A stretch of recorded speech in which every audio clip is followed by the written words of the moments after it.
appreciate the opportunity to talk today and appreciate what we're discussing relating to leadership, things like this, because as a complaint investigator, you see a lot of complaints. Yes. And it's interesting about this is you can expect increasing complaints. And no matter where you are and what's going on, the reality of the situation is you're going to have this, all right? So I've added some slides on here relating to a principal's role in the beginning that is not the Resource Center website, things like this. If you would like copies of anything that I show you, my email address, don't hesitate to shoot me an email and I'll share everything that I have with you. Previously, some of you may have seen other sessions where I referenced a 504 document on how to write 504 plans. Does anybody see me talk about that? Yeah, others, I'll talk about that in a little bit and show you so that you get something you can get out to help your districts, because increasingly we're seeing complaints relating to 504s as a result of the Fry versus Napoleon Supreme Court case from a little over 3 years ago, where parents are now seeing that they can actually sue for monetary damages relating to 504 violations. So we're seeing an uptick in things relating to 504. So I have a document on how to write 504 plans that is being distributed rather widely. Okay, so what I'm going to start with, and this is something, I'm going to start with a typical job ad, okay, for a building level administrator. And what I want to then break this down and talk about the roles that administrators play as a part of this. And this may seem fairly innocuous and fairly important, but it oversees compliance, oversees what's going on, performs a variety of administrative tasks, all the standard things. This is not my verbiage, things like this. This is something I actually pulled off, I think, at Indeed.com. It's a website that has job ads on it, things like this. And so there's plenty of them out there. If any of you are looking for jobs, there are a lot of jobs. And so, I was presenting to a principals group earlier this week, and we're looking at, I was at 28% of all principals change each year. So it talks about consistency. Like the other thing is relating to special ed administrators. We are having increasingly people becoming special ed administrators who have no background in special education. And so that's posing a significant problem as we talk about this. But let me talk to you about the role that administrators play in this whole process and break this job ad down for you. The first thing is you are a messenger. You're a messenger. You have to get the message out. And this is important because of the message that you have. Most people don't understand first what education is. They really don't understand what special ed is. And I'll highlight that for you in a few minutes. But they really don't understand what's going on. And as I'm going around the country, I'm seeing advertisements on billboards for private schools and charter schools on billboards. I'm not seeing that for public schools. You guys are losing the message battle on this thing like this. We also have to think about that people don't often know what you do, but they see you, so they think, oh, you must represent the school district, all right? So I was hearing someone complain about this. There's a teacher who's a very good teacher, but when she cheers on her son's football team, she uses profanities, right? And very loudly. So people are saying that school district must be really bad because she's like a representative of the school district. You are probably aware of this, is that we in education are held to higher standards. We are truly held to higher standards. And this is something we have to remind ourselves, but we have to describe exactly what we're doing. I'll come back to this in a minute and explain this, okay? Administrators are also teachers. They're teachers where they actually have to teach what's going on. And the hard part is, being a teacher does not train you to be an administrator. It is such a different beast. You think you can control 20 kids? Yeah, go for it. Yeah, no, it's nothing like the same. You're dealing with adults who sometimes have needs and wants and need their hands held, or just a variety of things. It is a very different thing. The hard part is we don't often have a lot of advancement in education for people who want to stay in the field but don't want to go into administration. My dad was my superintendent of schools, and as he was my superintendent, I watched him get significantly older each year. And just the amount of phone calls that he had to return every single evening. We'd have dinner, then he'd go upstairs and he'd just return phone calls for an hour or two just so he could touch base on what's going on. And it really did pose a problem. He was a superintendent of schools. He had 38,000 students in his district. So there was always somebody upset with what's going on. And he was just having to deal with this. But then he'd get up early and have to deal with this. But he always said, you need to be a superintendent. They really have. I said, Dad, I've watched you. Your job sucks. And so, yeah. And so, yeah, now he's executive director of the Urban Superintendents Association of America. He can talk to superintendents about being a superintendent without being a superintendent on a daily basis. And he loves this job, so it works out well for him, okay? But also I say about teacher, you also have to teach individuals about the roles and responsibilities you have. And I was a hearing officer for many years. And now I work with school districts when they're sued, and I haven't consulted on a due process hearing since 9 o'clock this morning. So I'm kind of on a lull. But it's interesting, and I'm heading one this evening, right before I get on the plane. But I talk about this is, one of the things we do as teaching is talk about legally sufficient IEPs, and make sure we talk about this. And I've got a resource I'm going to put out for you in a little bit relating to this. But one of the things, I'm going to show you just 3 IEP goals that I've seen just of late. They are not good. Okay? I'll let you identify why they're not good in your own individual way. Okay? But the first one, for those of you who can't see it in the back, student will cross the street effectively 80% of the time.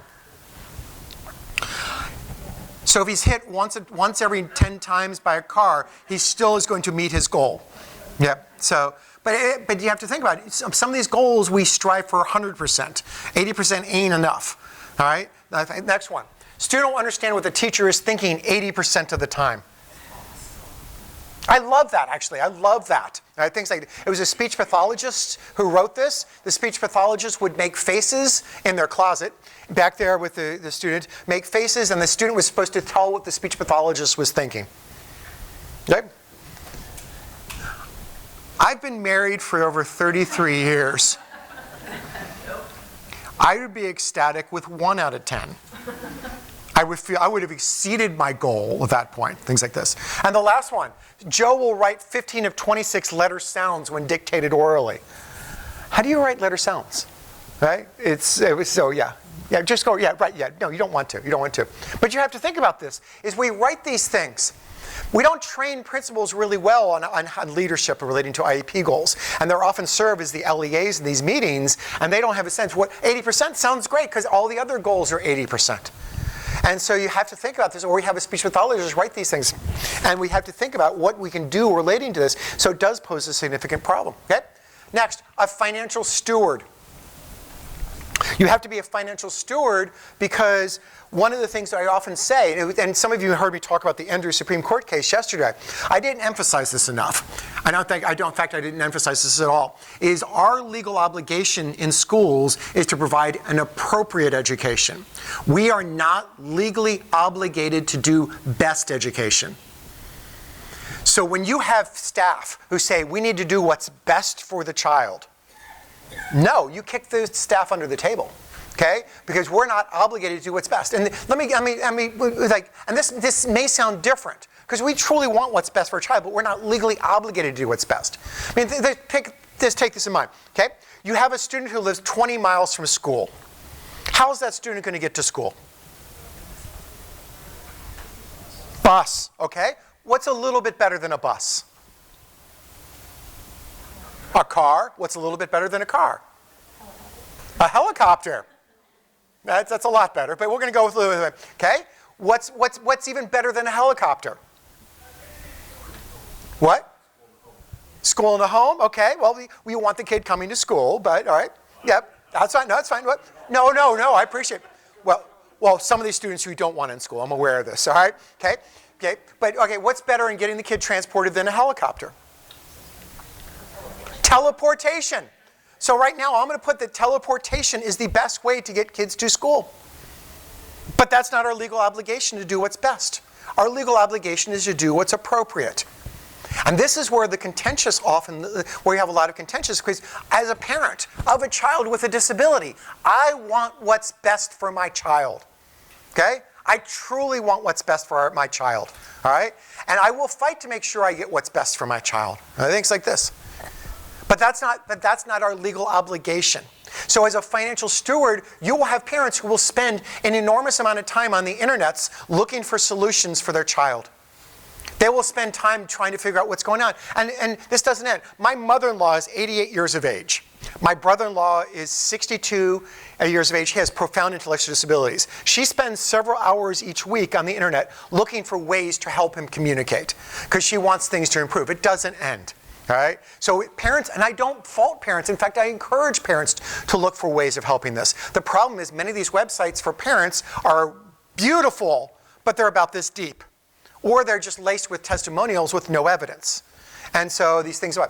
The best example I can give to you is I was consulting on a case in Ohio where the parents had gone on the internet to find out the 5th grade boy with severe anxiety is what did he need to solve his anxiety problems was, and this was last February. Do you remember how cold it was here last February? Yeah, I was here. It sucked. All right, okay? I've never been that cold, so I don't want to experience that again. So I'm not coming back in February.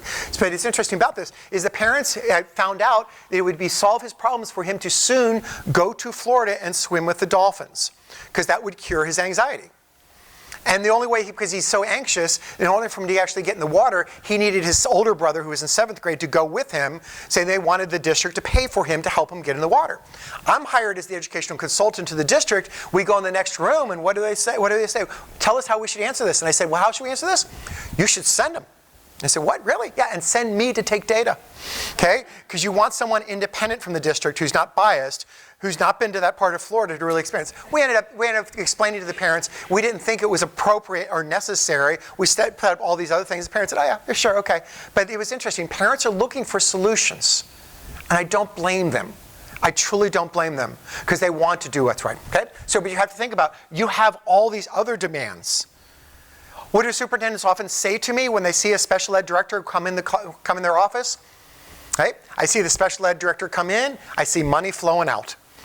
It's a perfect correlation between the two. Because it's never we've cut costs dramatically. Special ed directors never say these words. So keep these things in mind. What else? There's more.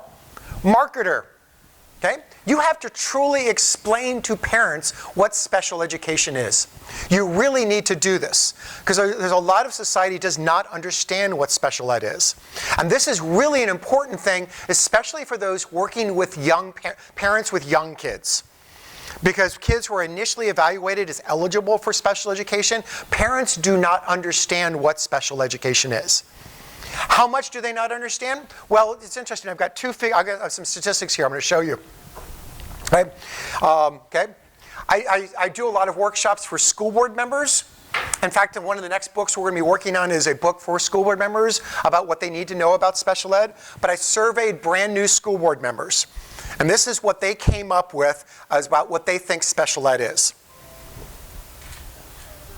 I'm not making this. I did not make this up. I truly did not make this up. I'll tell you stuff later that I made up, but I did not make this up. Okay? But you can see this. They truly think that special ed is 80% of kids with Down syndrome. 5% blind, 5% deaf, 5% of those kids in wheelchairs. That's actually a new category in special ed, by the way. 5% ADHD and 5% with autism. You can see this. This is what school board members think. These are brand new school board members. So, and those of you who are math whizzes can see it adds up to more than 100%. But I was going to see how long it took you to take that.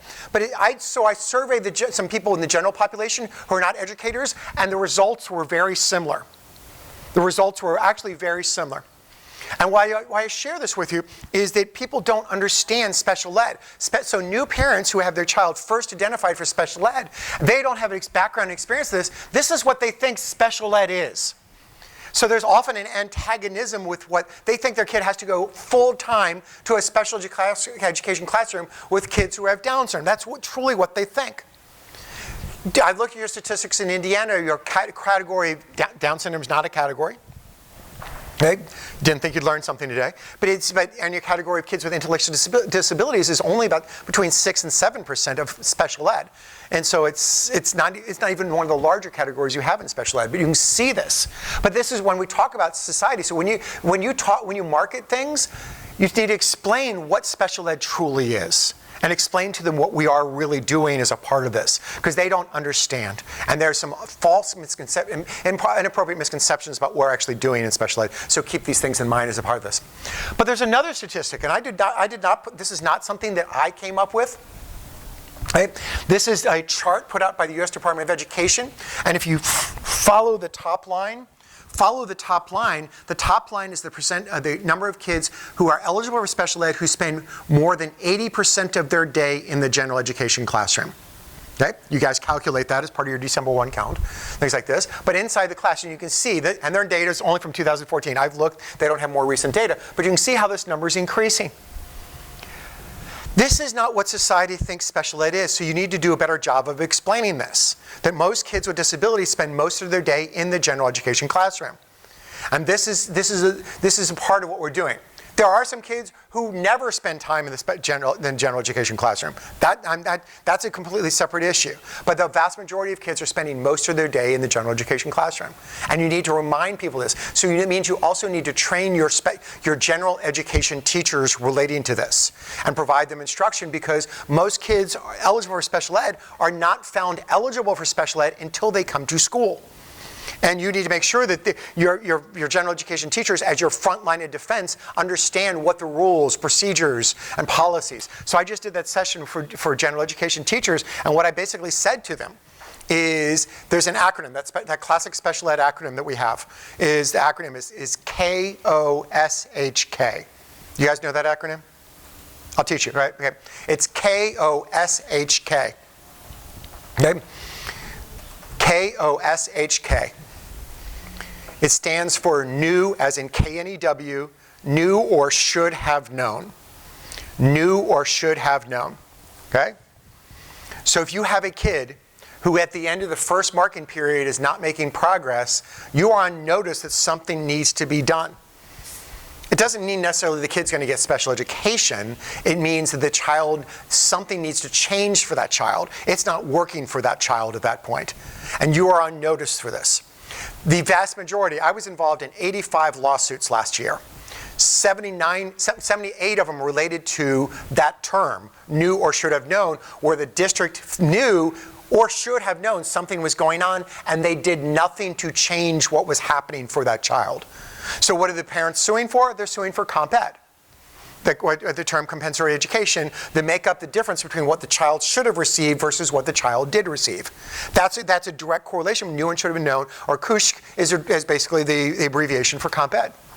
So when you talk about this is what we have to think about for these things, is you have general education teachers who know something's going on. Doesn't necessarily mean the child's going to receive special ed, but they at least need to alert others so that others are aware of what's going on.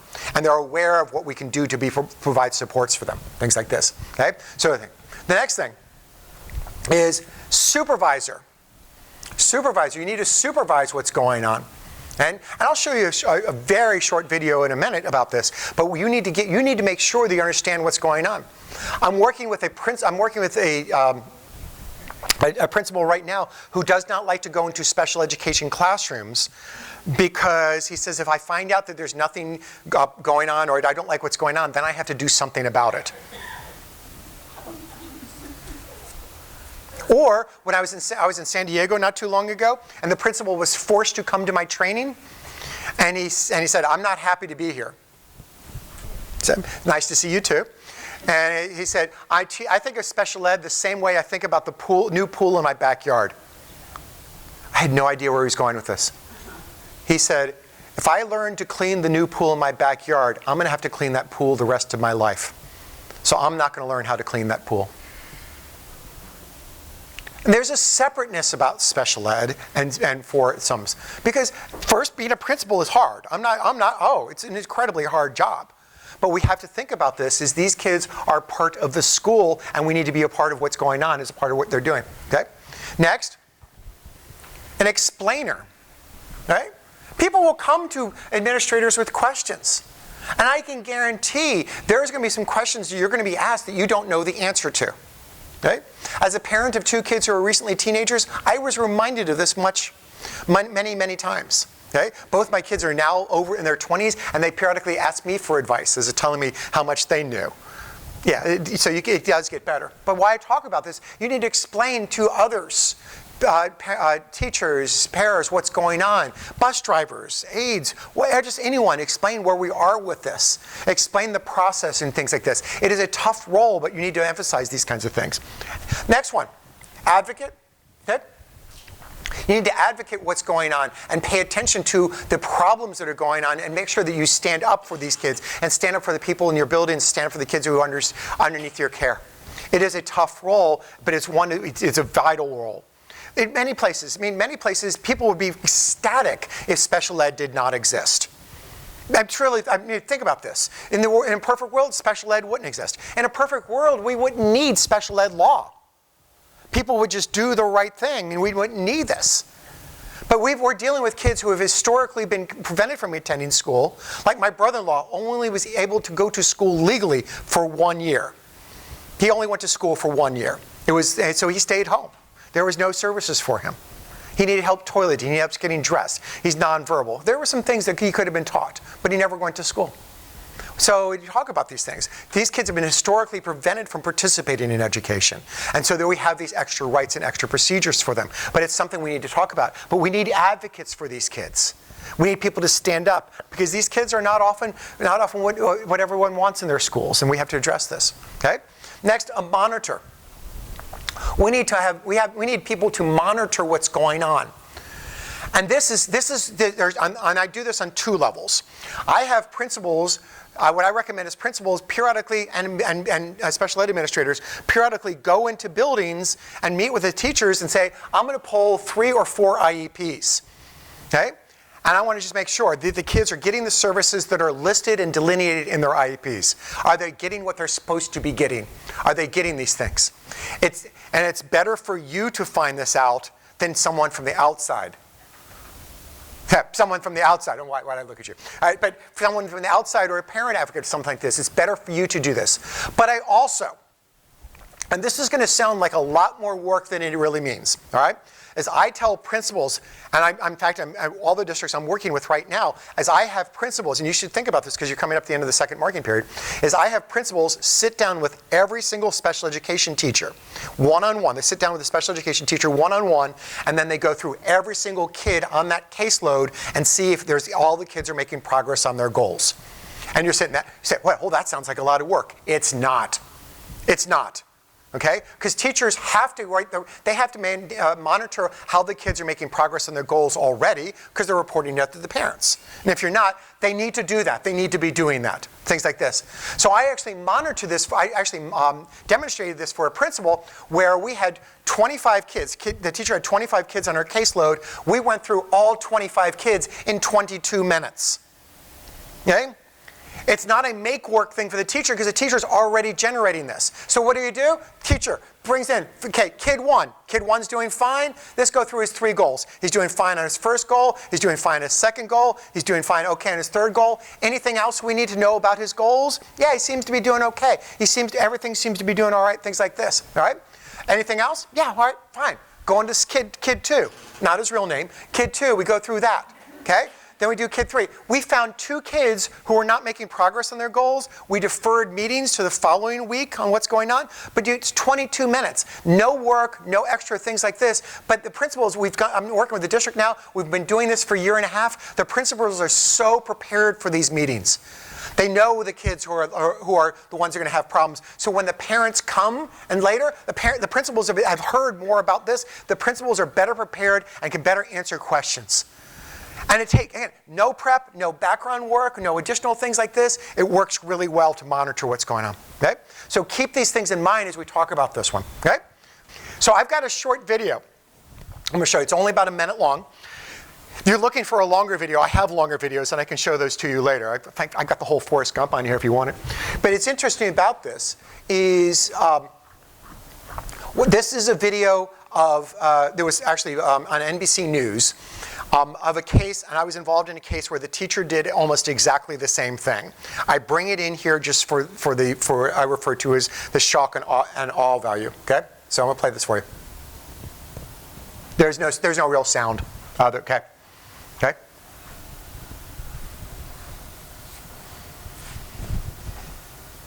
And basically, the parent is upset. What's interesting, there's other teachers in the building watching this. And kids watching this. Kid got pretty extensive bruises on his arms. Okay? Okay? I'm not going to stand in front of you and say the kid is a perfect behaved kid. All right? I'm not. Okay? But I was involved in a case where the teacher did, this past September, where the teacher did almost the exact same thing. I can't show you the closed caption, the video, because we never released that. But it was almost the same. I don't know why teachers, when they get frustrated, they drag kids through the hall. But the kid was actually on his back being dragged down the hall, and his pants were sliding down his butt. So it makes for a pretty image, things like this. But why I want to share this with you is we need to pay attention to these kinds of things. So when you have a problem, I don't care what your problem is. When you have a problem with a teacher and a parent files a complaint or a teacher's not doing well, what I want you to do is, yes, address that problem, but then analyze, are there other situations that have this same problem? I mean this, because the due process hearing that I was consulted on this morning, and the superintendent loved this idea, is it was involving a parent of a child who's in 3rd grade who's not making much progress. And I said, well, when I meet with you on Monday afternoon, we're going to look at other 3rd graders to see if there's any other kids who are there might be some problems. So it's not just, you have to think, what's that term? Where there's smoke, there's fire. And you have to think about, is this happening to any other kid? And any other kids in the school? So we're going to magnify this out and see what's going on. So it's not just this one. But let me tell you the background facts of the case that I was involved in about this. Because I came in and analyzed, trying to figure this. And immediately we think, this teacher's terrible. Let me explain what's going on. Okay? It was a newly hired emergency certified teacher. This teacher was hired at the end of August, had never had a class in education before. Okay? I mean, nationwide, we're only short on special education teachers in only 49 states. Okay? When I say only 49, that 50th state is a liar. Okay? Because that 50th state calls me all the time. Let me tell you the conversations with them. July, and we certify a lot of teachers in my university, but they'll call me July 1st. Do you have any person who's graduated from your program who's fully certified who doesn't have a job? They all have jobs, all right? They'll call me at the end of August. Anyone who's halfway through your program who doesn't have a job? They all have jobs. October 1st, do you have anyone who started your program who doesn't have a job? They actually all have jobs. November 1st, they'll call me. Do you know anybody who's warm? And so they're just so desperate for special education teachers. They're so desperate for this. And it's posing a significant problem. I'm working with a district right now where the teacher came with really bad references, and he interviewed poorly, and they offered him a job on the spot. And you guys, so it's really sad. This is really sad, right? But this is nationwide. This is nationwide. My daughter just graduated from undergrad a month ago, and she's going to go back and get a special ed certification. And we were on the phone the other day, and she said, "Dad, when I get my certification in special ed, do you think you can call some friends of yours to help me get a job?" She thinks I have that superpower. That's so cool. She doesn't need to make calls. I mean, it's searching her out. All right, okay? So yeah, newly hired emergency certified teacher, okay? Just started an online special ed certification program, brand spanking new. And there are some good online programs on there. I'm not going to tell you which ones are good. There are some other ones that are crap. You can spell it however you want. But it's interesting about they're not good. For all of her assignments, all she had to do was copy the material from the online book and paste it into the answers. There was no synthesis. There's nothing like this. There was no things like this, right? Okay? She had 10 students with pretty significant behavior problems. Right? That's where we tend to place the new people. It's with the significant behavior problems. We don't place them with the easy ones. We got a bunch of easy kids. We'll give them to the new person. That's not how this works. All right? We're giving the same things like this, but really significant behavior problems. Okay? There was an aide who was assigned to the class. There was an aide assigned to the class, but the aide was from day 3 had been sick. And the policy of the district is if the aide is sick, we don't replace the aide. Many of you are nodding like you know that's the policy, things like this. The aide had been sick, right? Things like this. The students' behaviors were pretty bad. I mean, we're kicking, screaming, yelling, throwing, punching, all sorts of behaviors. She was in there by herself, no training whatsoever on this, things like this. Okay? What's interesting about this is she kept asking for help. She kept asking for help. All right? She kept saying, I need some assistance. And she was telling anyone who listened, she would ask for help. Okay? The principal refused to come observe her. He said, and this happened the end of October. So they started about we don't start in Pennsylvania as early as you guys start. What's the deal with how early you guys start here? But but she'd been almost 2.5 months of this, and that's when she dragged the kid down the hall. Okay? I'm not going to stand in front of you and say what she did was appropriate, but we basically set her up for failure. And so we analyzed the training for the new teachers. We analyzed the new caseloads for some of these teachers. We analyzed the aide policy about replacing aides when they're sick. And we analyzed what the principal's responsibilities are this. And we did a massive overhaul in November and December of what's going to happen in this district so this never happens to another kid again. So you have to think about this, is look at the big picture so that these things don't happen to kids like this. So pay attention to these, okay? So let me emphasize another thing, okay? So why are we talking about this, and why do we have needs relating to this? This really is an important part of what we're addressing, is about getting good quality administrators and getting good quality people to do these jobs. It really does pose a problem. It is. It is a severe problem with this, especially with the turnover and the demands on this, okay? Things like this, okay? Because what we have is principal prep, okay? Principals are not prepared for special ed, okay?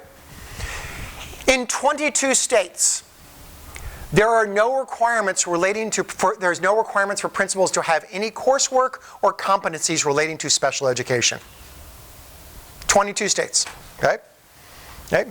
Most states, the only competency or coursework you have to have is a part of your undergrad, typically your teaching certification. You have to have the undergrad Intro to Special Ed course. That's the only thing you have to have for special ed. Okay? A few states have started adding these things, but most principals, they've been a great teacher. We're talking amazing science teacher, or a great elementary teacher, or a wonderful social studies teacher. But they're not prepared for the big role picture that they have to play as a principal. Okay? So we have shortages on this, but also many of these principals are just lacking the basic skills of understanding what they have to do on a day-to-day basis. So we're, in effect, setting up a lot of principals for failure.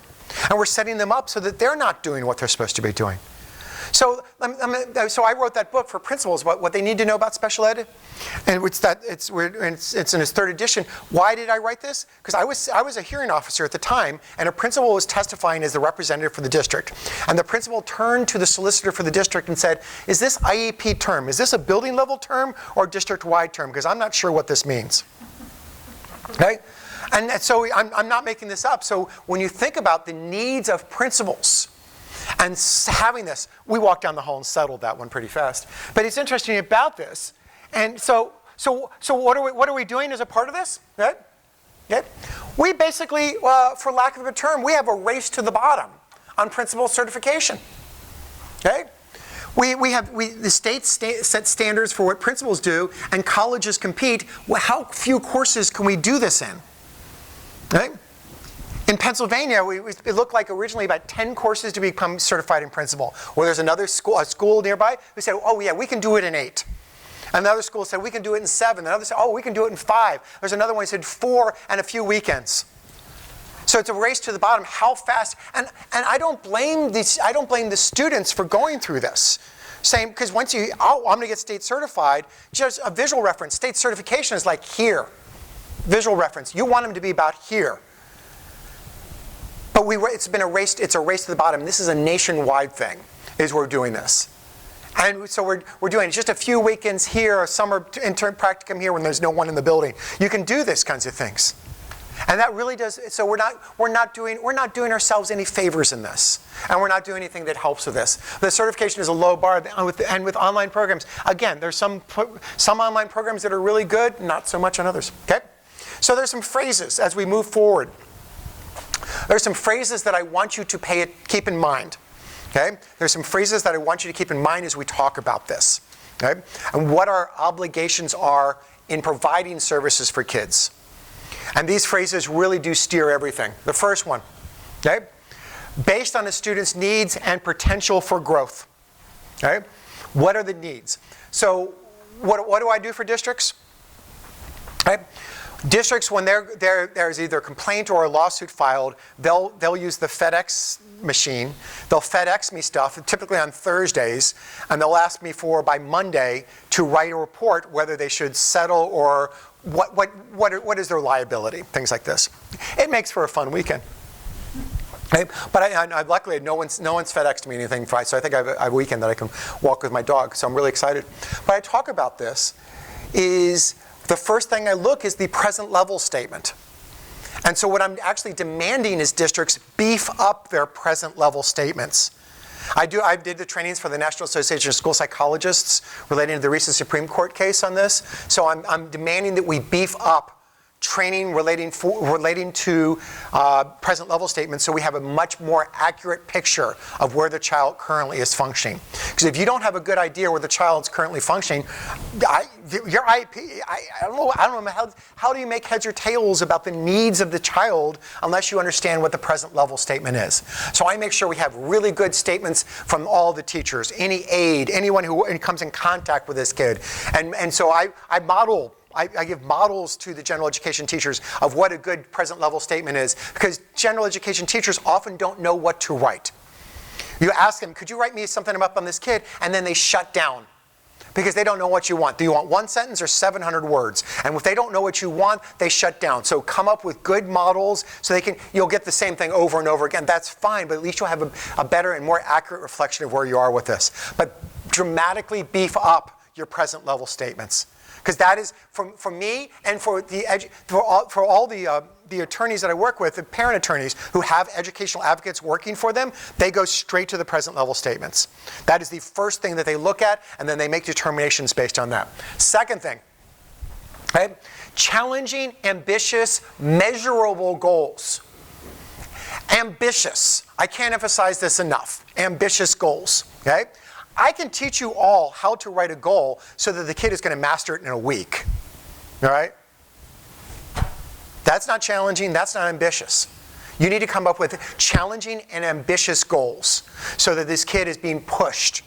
Because the emphasis now, because of the recent Supreme Court case, is emphasis on progress. Is the kids are expected to make progress. And if they're not making progress, we need to do this. And we'll come back to that one in a minute. Okay? On progress appropriate in light of the student's circumstances. You can't tell what a student's circumstances are unless you've beefed up the present level statements. So you need to determine where the child is currently functioning, okay? And make sure that you have this, and make sure you have the information that is pushing the child. And the last one is internal consistency. So how I read an IEP is I read the present levels, and I list off all the needs where that child needs something. Whatever it is, I list off all the needs. Then I go through the back of the IEP, are all those needs covered? It doesn't necessarily, and goals can cover more than one need. It doesn't have to be a goal for each need, but you can make sure that there's something that's covering each one of those needs. And then I go through all the goals and all the other statements in the back part of the IEP and make sure that there's something in the present level statements that reflects this. So it's a two-way street. So I go first from the present levels to the goals and other things, then I go back and make sure that there's a need. Because I was working with an IEP not too long ago where the kid had a typing goal. There was nothing in the present levels that indicated that he had a need for typing. And so I asked about it. They said, we give everyone a typing goal. No, you don't. You don't give everyone a typing goal. You only give the kids who need it a typing goal. So there's internal consistency. What trips up districts the most, and this is what really does trip up districts the most, for me that I see, is they have a kid who has all sorts of behavior problems, and they have nothing relating to behavior goals. Okay, that really is. It really is, and it's gotten easier with some of the computer-assisted programs, but it really does pose some problems. So make sure it's internally consistent. Okay, so make sure. So I look for that, and it flows one way versus the other. The next thing, though, that I see, all right, is monitoring the progress. You need to monitor this on a regular basis, and pay attention to this. Yes. I have a question about the last slide. Let me go back to it. Level data. And you don't. You're exactly right. But you would listen per the previous IEP, this is what we have. But then I would actually write that and then say, I would recommend that the team reconvene it after a marking period, where you've gathered some teacher data and maybe done some observations on the child, so then you then embed that and redo that present level statement and then make sure it's more accurate then. It's so, your question is really good, and many of you are dealing with this, especially with some of these out-of-state IEPs. Okay, and so it's not just adult. And I appreciate it. I'm going to take your wonderful question and expand it. But some of these IEPs that you get from like New York City or Texas, what the hell's going on there? I don't know what they do. And so, well, it's called the ARD process, admission, review, and dismissal. But they're IEPs. I can't make heads or tails of these things. I'm working on a book right now for IEPs, so we're writing it as kind of a national emphasis. But I can't make sure. So you need to think about, take what you have, write it. But then reconvene after one marking period.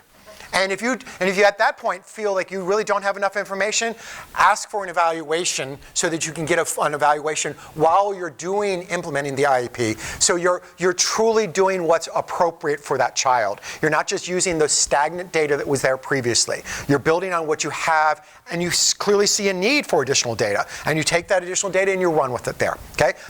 Yeah, so I would get the data at the end of the 8-week mark period. I would send some people in to observe how the child is functioning. Any other anecdotal, anything else you can provide about this to beef up that present level statement, so that you can then make a more accurate determination about what is necessary for the child, as opposed to just taking, for many of these kids, either because with the way some of these kids are hopping around from district to district. I mean, I'm working with multiple districts where teachers will start with 24 kids on their caseload, and none of those 24 will be the same at the end. They'll still have 24 kids, but because the way the kids are moving. So you have to think about, what can we do to build on this? But control what you can control. So your question is very, very good, and I'm sure many of you are dealing with these things. But I'm seeing it not so much with adults, but I'm seeing it more with out-of-state IEPs, where I just can't make heads or tails. Because one of the things we often do was, when kids enroll in a new school, we ask, does the kid receive special ed? Parents don't understand the difference between special ed, 504, or Title I. So they don't understand this. So it behooves you then to get on this, to contact the previous district to get their records as quickly as possible. Some of the districts are not really good about this. And there's some states, I don't know what no, we need to get it certified, like the parent actually, we have to get examples of the parents' firstborn kids, so, tax returns from the previous 10 years, those kinds of things. No, some are really burdensome about this. But get what you can. See if you can get some of these things sent to you. But use what you have. Okay? So thank you. I appreciate it. That was a very good question. I think benefited everyone. All right? So monitoring progress.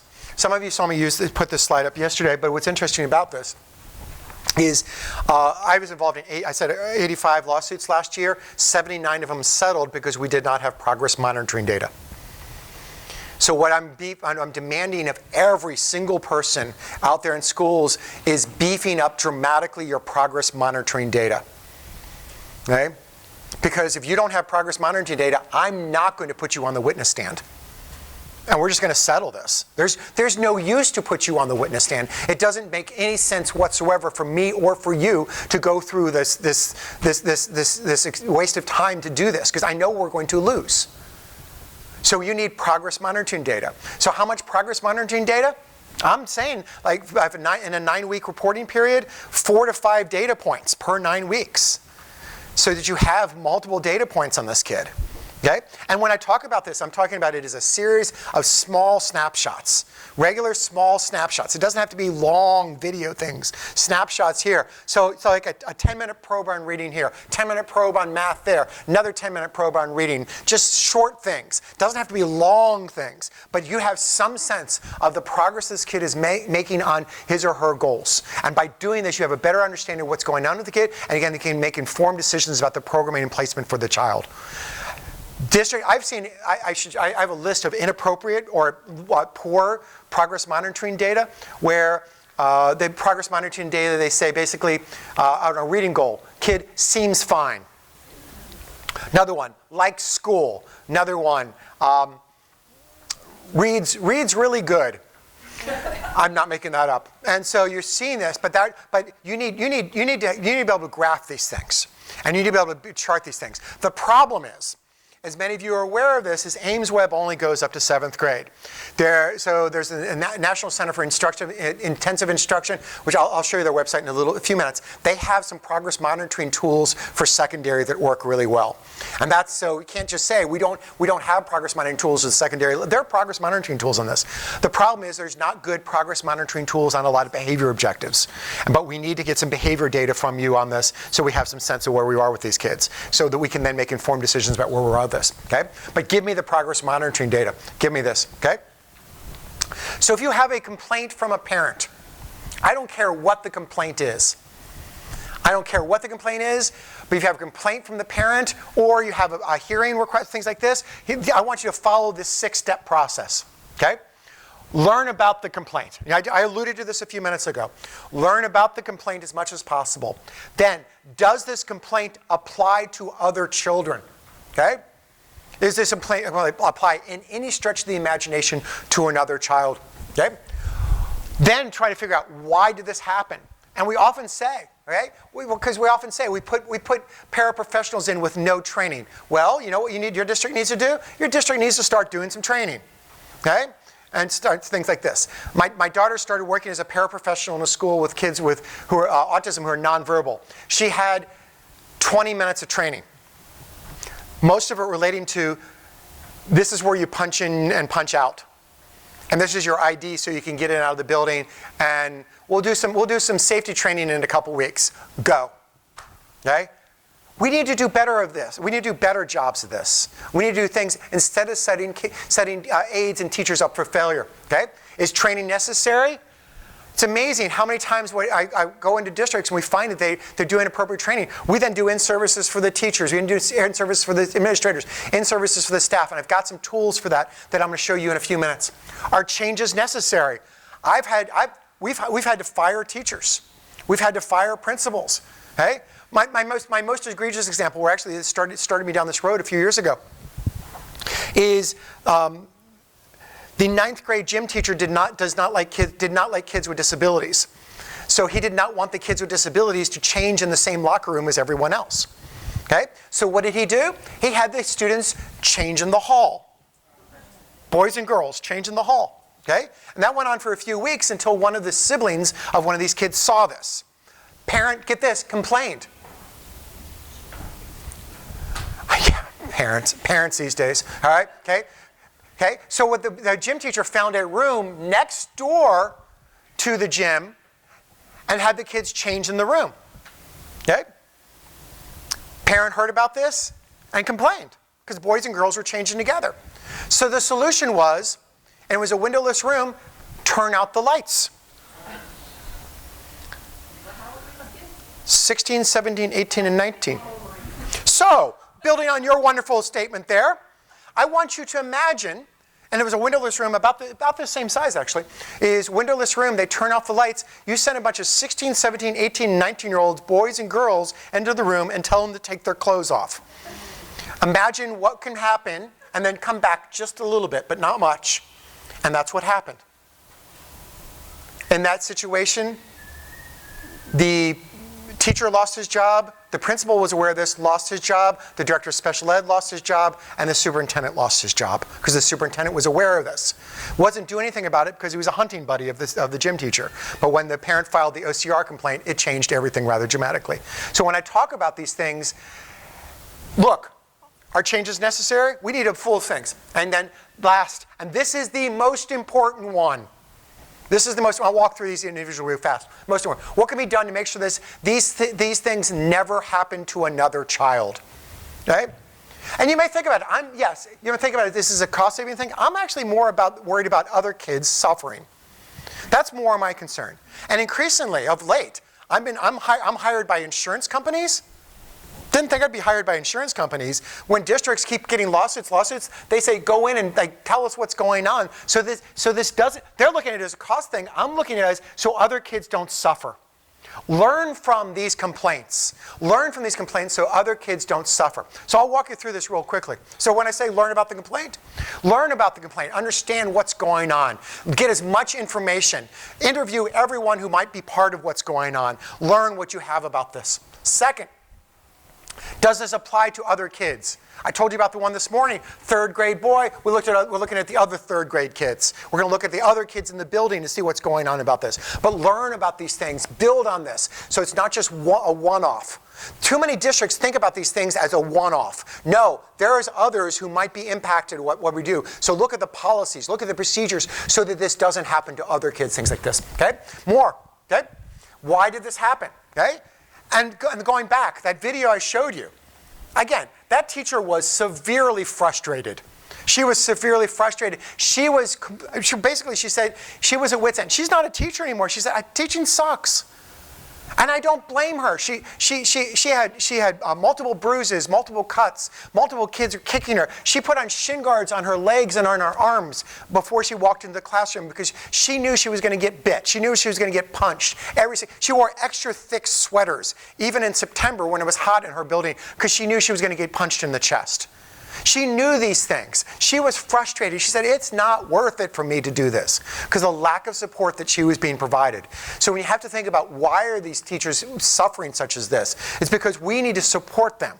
We need to provide trainings for them to help them out this, but do what we can as a part of this. Okay? So, okay? All right? Is training necessary?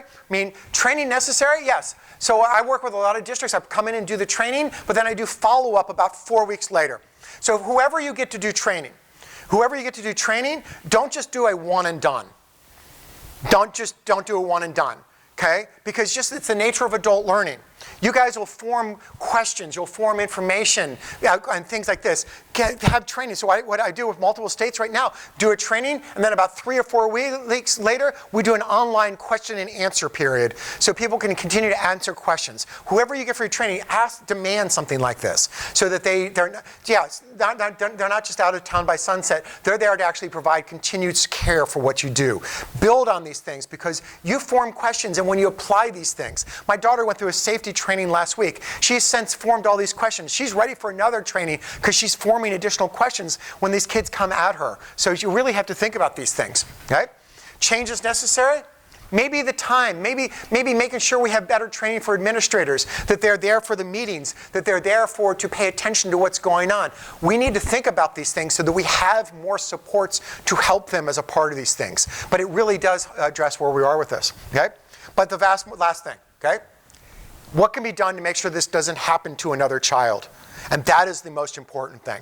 Make sure we have things, okay? So I have other things, but I'm going to kick out of this because I want to show you something from another thing real fast.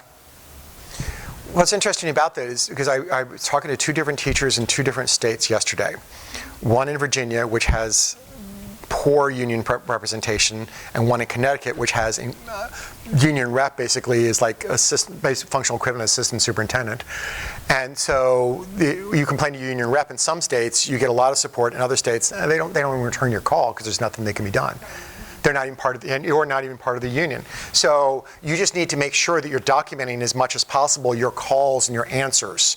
And so I often tell teachers, email someone and ask a question and see if you can get a response from this so that you make sure that you said this. Make sure that you see the letters, you document how many times you've asked for help.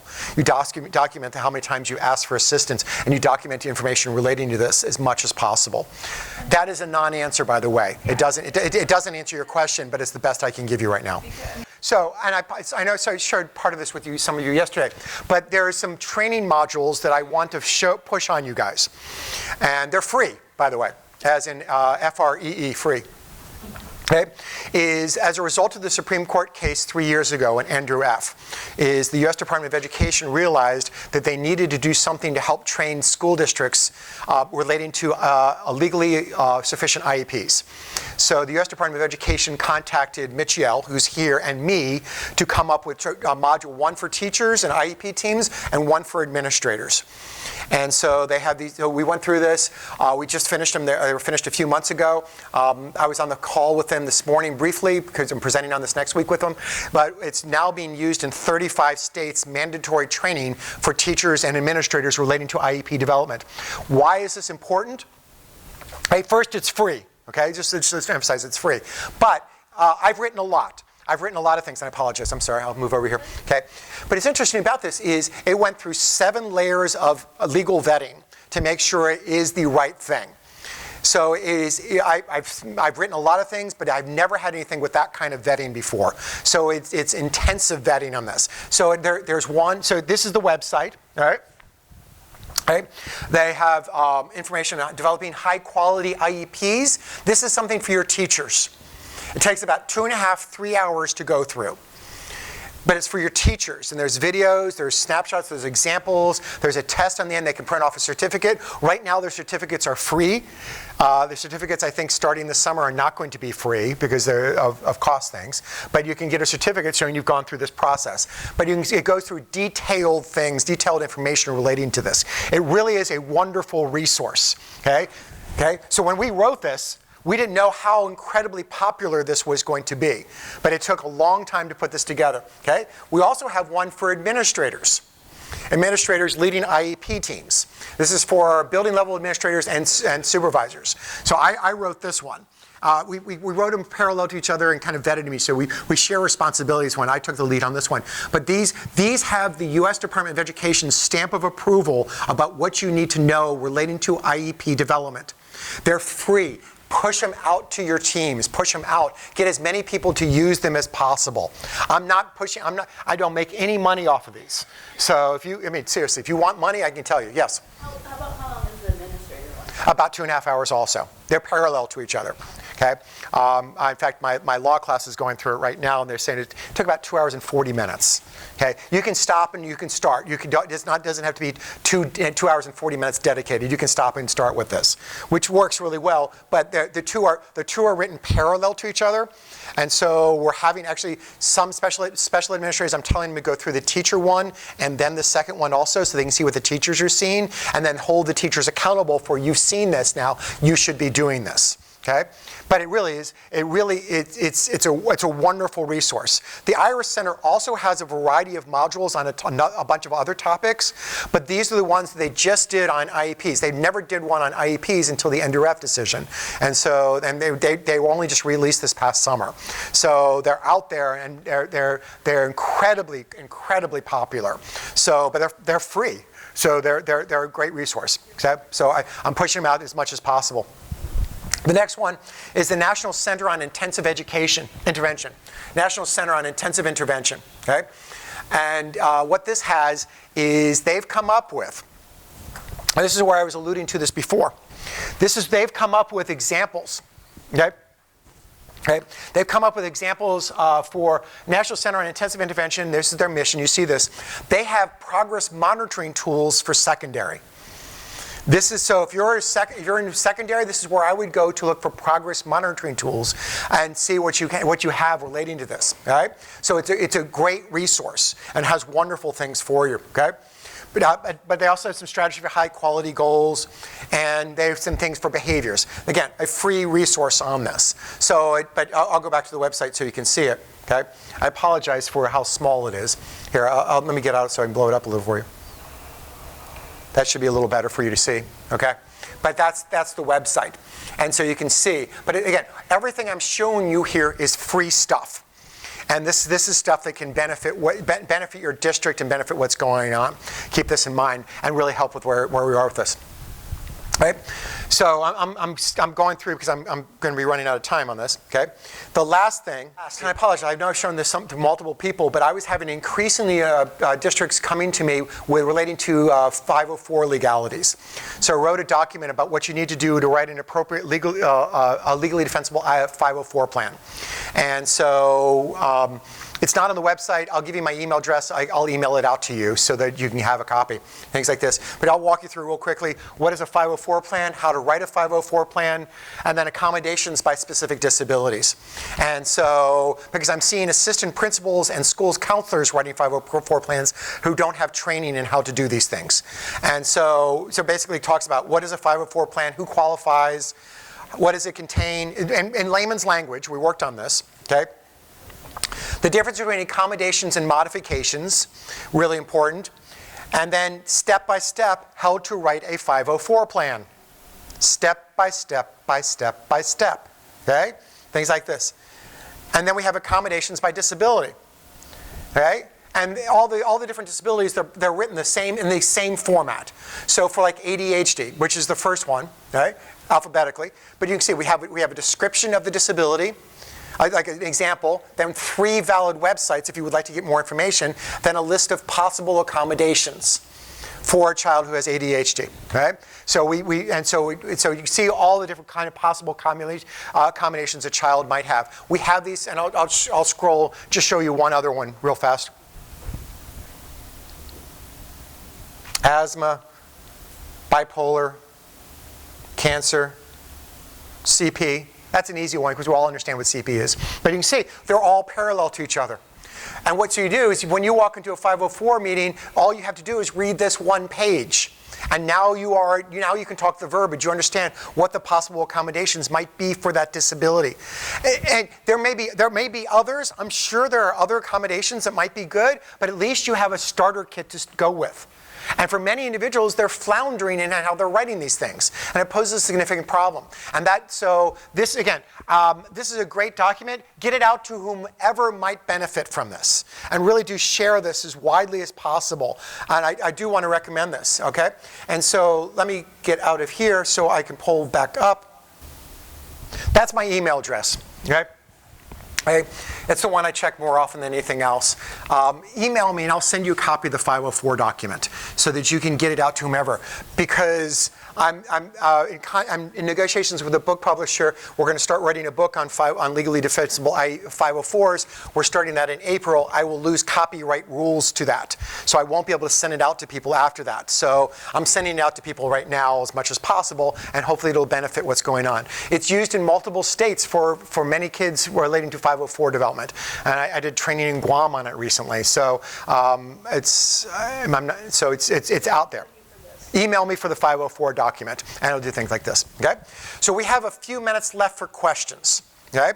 So, I'm happy to take wide latitude on questions, because I work with administrators all the time relating to special ed issues, and it's a frustrating job, but I can guarantee it's going to get more frustrating.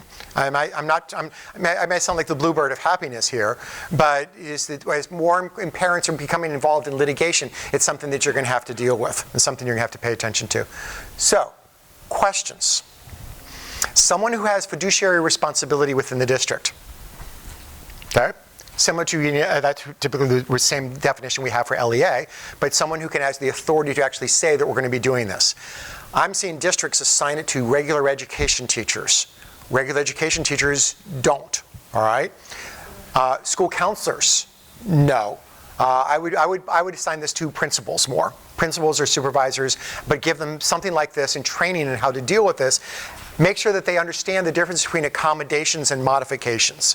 Many people don't get training in how to do the difference. They think of them as just synonyms. And so there are some similarities, but there are big differences in what our responsibilities are relating to them. Okay? But I'm seeing an increase in litigation relating to 504s because of that Supreme Court case from 3 years ago where Fry versus Napoleon out of Michigan, where Elena wanted to bring her golden doodle named Wonder to school, and she was able to sue out and get some money out of this. Didn't give us any guidance about whether we can bring service animals to school, which we absolutely need guidance on, but it didn't give us any help on that. But it gave it more things relating to administrative procedure and whether we can sue for certain things. So we're seeing a dramatic increase in lawsuits relating to 504s because parents are realizing that there's money there that could be had. Okay, so keep that in mind. All right, so that's in part also why we're going to be working on the book, because we know that there needs to be training relating to 504s, and we need to get really good information relating to this. Okay, other things. Okay, so if you learn nothing else today, remember the acronym KOSHK, because that is driving lawsuits everywhere right now. It's when you knew or should have known. So talk to your staff. That when they find out that there's a problem with a child, they then do something about that. It doesn't mean the child's necessarily going to get special ed, but at least they've communicated with others, brought it to the team, and you've considered what might need to be done for these children so that you can improve the situation so that they don't continue to suffer and they continue. But also pay attention to that step-by-step procedure that I talked about and how to solve problems. So when you have one problem, you look at and see if there's other problems. If there's no other problems, that's fine, but at least you've overturned the rocks and seen. And that's good. But if there's a problem, then you can at least learn from this problem and then correct it so it doesn't happen to other kids. And that's truly what I'm after. The insurance companies who have been hiring me of late, they're more after trying to save money. But I'm in there, they're saying, I'm fighting back. Instead of just cutting services, make sure you do appropriate services. Because it's either pay me now or pay me a heck of a lot more later. So keep those things in mind. Okay? Use my email address. Let me know what else I can do for you. But I think there's goodies. Thank you very much.